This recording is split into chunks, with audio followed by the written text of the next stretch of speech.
the qualities of Rasoolullah ﷺ, which I mentioned, as I mentioned there also, it's not a mutually exclusive list of qualities. They are all intertwined, they rise out of each other, and therefore they are composite in that sense. Second thing is that it is unique to Rasulullah ﷺ that simultaneously he had all of these qualities. You might find, for example, somebody who has a lot of, very kind heart, but they are not particularly courageous. They might get frightened of things. You might find somebody who is extremely courageous, but the heart is hard. The heart is hard. It happens quite often. People who are physically very brave, they have a lot of trouble being kind. They might feel that, but the heart becomes hard. It's not necessary that should happen, but it tends to happen. You might have somebody who has a lot of knowledge, but one of the things which we need to guard, which come with knowledge, is arrogance. So, lot of knowledge, but then no humility.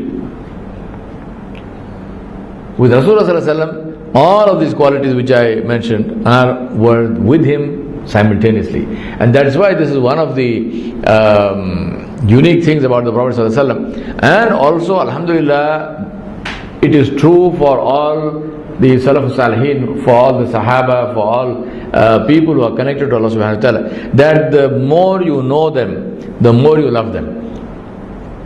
Normally this is not true. In English we say familiarity breeds contempt.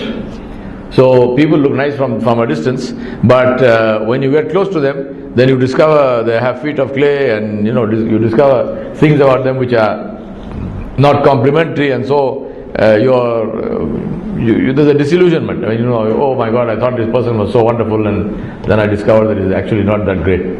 But with the Prophet ﷺ, this was not true. The more people got close to him, the more they used to love him. Thirdly, Rasulullah ﷺ, Allah subhanahu wa ta'ala gave us Rasulullah ﷺ as an example. Allah subhanahu wa ta'ala gave us the Prophet ﷺ as an example. His uswa hasana, Allah subhanahu wa ta'ala told us to follow.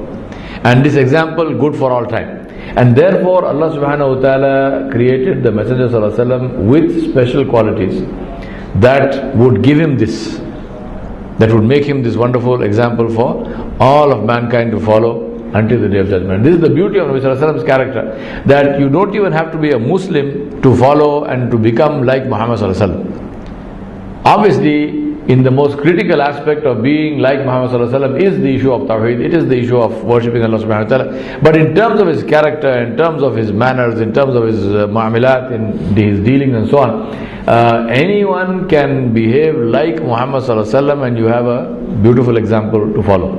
And we have even in this world today, which is a particularly nasty and corrupt world that we have, but even in that world today, there are many examples, not one. There are many examples of non-Muslims, people who are not even Muslim, who behave like and who have some of the aspects of the character of Rasulullah Sallallahu Alaihi Wasallam. Even though they don't say that what they are doing is that they are following Muhammad Sallallahu Alaihi Wasallam. They are not saying that. But you can see the reflection of the character of Muhammad Sallallahu Alaihi Wasallam, of kindness, of compassion, of honesty, of integrity, of courage in those people. In some cases it is in those societies, in those countries, and you have a beautiful system that people are living in. So even today this is true. Now imagine how much more necessary it is for Muslims to be like that. We are not only supposed to follow Muhammad Sallallahu Alaihi Wasallam, we are supposed to become beacons of guidance for everybody else. And that's the reason why Allah subhanahu wa ta'ala said, لَقَدْ كَانَ لَكُمْ فِي رَسُولِ اللَّهِ أُسْوَةٌ حَسَنَةٌ. Verily for you, the true example is the example of Muhammad Sallallahu Alaihi Wasallam. I submit to you, my brothers and sisters, that the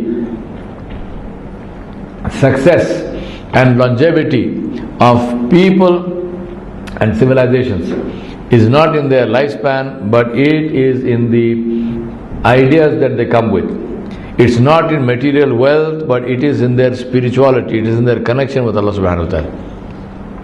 If you look at the great civilizations of the world, those civilizations have gone a long time ago. But what has lasted are the ideas that they came with. And that is also true of the Islamic or Muslim civilization. And that's the reason why we need to focus on ourselves. Look at our own spirituality. Look at our own connection with Allah subhanahu wa ta'ala jalla jalaluhu. And this connection with Allah comes through the emulation of Muhammadur Rasoolullah sallallahu alayhi wa sallam.